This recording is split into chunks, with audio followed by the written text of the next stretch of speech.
लाहौर के इलाके इशरा में एक ऐसा दर्दनाक सानहा रूनुमा हुआ कि हकीकत जान लेने के बाद भी इस पे यकीन करना मुश्किल है कि एक सगी माँ ने अपने 3 बच्चों को बेदर्दी से कत्ल कर डाला।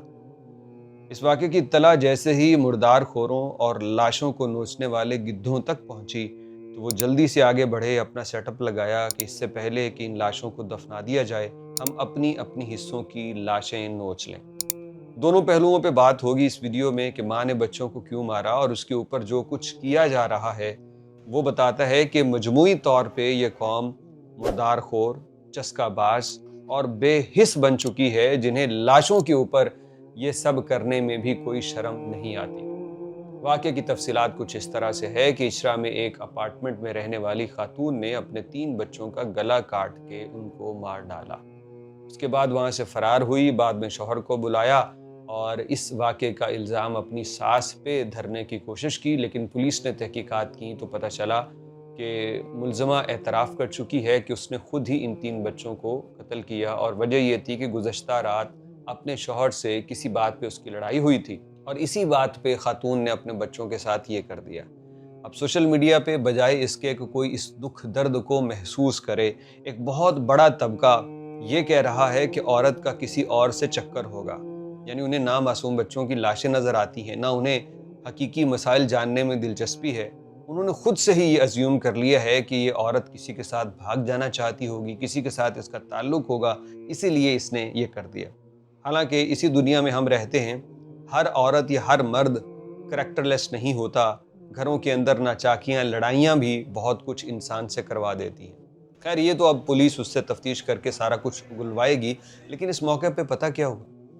कहा गया है कि माँ ने बच्चों को मार डाला और इस पे कई लोगों ने, कई मीडिया हाउसेस ने अपने थंबनेल बनाए हैं कि कोई खातून पकड़ी या किसी की फर्जी तस्वीर लगा के ये तासुर देने की कोशिश कर रहे हैं कि जैसे उस कातिल माँ का इंटरव्यू हम कर रहे हैं। अब ये फौरन तो मुमकिन नहीं है, क्योंकि पिछले दिनों पुलिस की जानिब से कुछ हिदायत दी गई हैं अपने अफसरों को कि किसी भी मुजरिम या मुलजिम की कोई इंटरव्यू आप मीडिया वालों को नहीं दे सकते। इसीलिए अब उस खातून का इंटरव्यू फौरन तो किसी को नहीं मिलेगा, तो मार्केट से पकड़ पकड़ के खवातीन, उनके साथ वीडियो बना के ये तासुर देने की कोशिश की जा रही है कि जैसे यही वो खातून है जिसने अपने बच्चों को कत्ल किया। इसके बाद कुछ मीडिया हाउसेज हैं, उन्होंने वहाँ मौजूद लोगों से इंटरव्यू किया और वो अपने इंटरव्यू में पता क्या बताते हैं, ज़रा ये सुनिए। ये भाई साहब क्या कह रहे हैं कि जो खवातीन इस मोहल्ले की हैं भी नहीं, वो भी आके मीडिया पे क्या बयान दे रही है। रमजान आपका रिश्तेदार किस तरह लगता था? ससुराल में से है, लोग तो बहुत कुछ कहते हैं। अभी थोड़ी देर पहले मैंने वाकया सुना, वो कह रही है एक औरत इधर इंटरव्यू दे रही थी, वो इधर की है भी नहीं, वो इंटरव्यू दे रही है, वो कह रही है उनकी आपस में लड़ाई चल रही है, वो भी दिक्कत, मैंने उसको कभी इधर भी नहीं देखा। ये बंदा जो इंटरव्यू दे रहा है ये उस फैमिली का रिलेटिव है जिसकी हाँ ये सानहा रूनुमा हुआ। अब ये कह रहा है कि कल हमने देखा कि यहाँ कोई खातून आके मीडिया को इंटरव्यू दे रही थी कि इन दोनों मियाँ बीवी में बहुत लड़ाई थी, रोज़ मार कुटाई होती थी।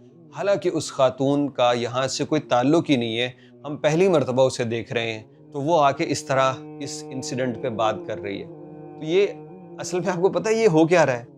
ये मीडिया हाउसेज जो हैं, सोशल मीडिया चैनल जो हैं, वो खुद से किराए की एक्टर खवातीन लेके आते हैं और उनको यहाँ प्लांट करते हैं और वो मन मर्जी का जिस तरह से स्टोरी वायरल की जा सकती है, जैसे स्टोरी पे मिर्च मसाला लगाया जा सकता है, उसको वो स्क्रिप्ट दे के फिर वो कहलवा के वो चलते बनते हैं। इस मुल्क में ना कोई कानून है, ना कोई मीडिया का मॉनिटरिंग सिस्टम है, इसलिए जिसके हाथ में कैमरा और माइक है उसी के लिए मैं कहता हूँ कि वो लाश खोर गिद्ध बन जाता है, लाशों को नोचने वाला। तो ये मीडिया हाउसेज आ रहे हैं अपने अपने बंदे ला के, तो वो इंटरव्यू करके जा रहे हैं, लेकिन जो ओरिजिनल हैं, जो यहाँ के बंदों से स्टोरी कर रहे हैं, रियल बंदों से, उनके भी आप जाके देखें, मेकअप करके, बड़े टाई शाई लगा के और बड़े अच्छे सूट पहन के आके वो कत्ल की रिपोर्टिंग कर रहे हैं। 3 मासूम बच्चे जान से गए और उन बच्चों की एक ऐसा वाक़या है कि शायद बोलना मुश्किल हो जाए, लेकिन चलें, आपने रिपोर्टिंग करनी है तो रिपोर्टिंग करने का ये कौन सा तरीका है कि आप बच्चों की तस्वीर दिखा रहे हैं, आप इधर उधर से खवातीन पकड़ के उनकी तस्वीर लगा के ये तासुर दे रहे हैं कि यही वो खातून है जिसने बच्चों को कत्ल किया। आप बच्चों की गला कटी हुई लाश दिखा रहे हैं। ऐसी भी तस्वीर मौजूद हैं, अल्लाह माफ़ करे, हम नहीं दिखा रहे। जो रेस्क्यू 1122 वाले पहुँचे तो वहाँ पे लोगों ने तस्वीर ली और जो मीडिया हाउसेज ने उठाई और जो बच्चों की तस्वीर लगा रहे हैं। اپنے گھر اگر اس طرح کا کوئی سین ہو تو کیا یہ رپورٹنگ کر پاؤ گے؟ کسی صحافی کے گھر اگر خدا نخواستہ ایسا سانحہ ہو جائے تو کیا اس میں ہمت ہوگی کہ وہ کسی کو انٹرویو دے؟ کچھ اخلاقیات بھی کوئی چیز ہوتی ہیں، ضروری نہیں کہ قانونی طور پہ کچھ چیزوں کی اجازت ہوتی ہے، لیکن آپ کی اخلاقیات آپ کو روکتی ہیں۔ لیکن یہاں نہیں، مزے لے لے کے ہم انٹرویو کریں گے، مزے لے لے کے انٹرویو دیں گے۔ کس طرح سیٹ اپ کر کے پیڈ لوگوں کو لا کے انٹرویو کروائے جاتے ہیں، اور جو لوگ یہاں کے ہیں بھی، جو رشتہ دار ہیں، جو ان کی کس طرح سے ہمت بنتی ہے کہ ابھی لاشوں کو دفنایا نہیں گیا اور وہ جناب آگے بڑھ بڑھ کے میڈیا پہ انٹرویو دیے جا رہے ہیں۔ محروم قوم ہے شاید کہ اسے کوئی موقع ہاتھ میں لگنا چاہیے کہ یار ہمارے علاقے میں انسیڈنٹ ہوا ہے، میڈیا آئے گی تو یار ہم بھی ذرا کیمرے پہ آ جائیں، ہم بھی ذرا بات کر لیں، ہم بھی اپنی ایکسپرٹ رائے پیش کر لیں۔ کچھ مطلب حدود و قیود شاید اس عوام کو خود بھی بنانے ہوں گے کہ یار دکھ کے موقع پہ ہم کچھ اخلاق سے کام لیں۔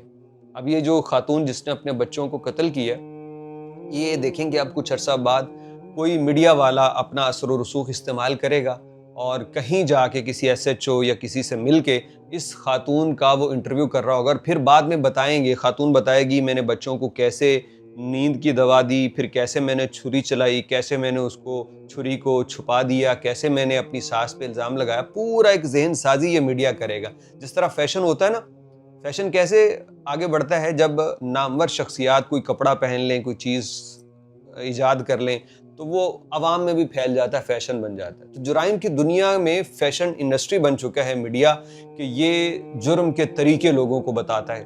یہ بتاتا ہے، خاتون کہتی ہے کہ میں اس سے پیار کرتی تھی تو میں نے اپنے شوہر کو پھر زہر دے دی، پھر میں اس کے ساتھ بھاگ گئی، پھر اس نے میرے ساتھ یہ کیا، پھر اس نے میرے ساتھ وہ کیا۔ پورا سین جو ہے ایک گلیمرائز طریقے سے وہ میڈیا پریزنٹ کرتا ہوتا اپنی ٹی آر پی کے لیے، لیکن حقیقت میں وہ ہزاروں لوگوں کو یہ جرم کی تفصیلات بتا کے ان کی ذہن سازی کر رہا ہوتا ہے کہ جرم اس طرح سے بھی ہو سکتا ہے، اور اس طرح کسی رشتے کے ساتھ خیانت بھی کی جا سکتی ہے، قتل کر کے چھپایا اس طرح سے جا سکتا ہے۔ بدقسمتی سے میڈیا تو یہ کام کر رہا ہے، لیکن ہماری حکومت کو بھی اس کے اوپر کوئی بیداری نہیں ہے، کوئی فکر نہیں ہے کہ ہم کس طرف جا رہے ہیں، اور عوام کا جو صورتحال ہے وہ ہمارے سامنے ہے۔ پھر تو آپ کو بہترین طریقے سے پتا ہوگا کہ ان دونوں میاں بیوی کے آپس کے تعلقات کس طرح اچھے تھے۔ لوگ کہتے ہیں، محلے دار کہتے ہیں کہ لڑائی جھگڑے بہت ہے، کل رات بھی لڑائی ہوئی ہے ان کی۔ نہیں، لوگ کہتے رہتے ہیں۔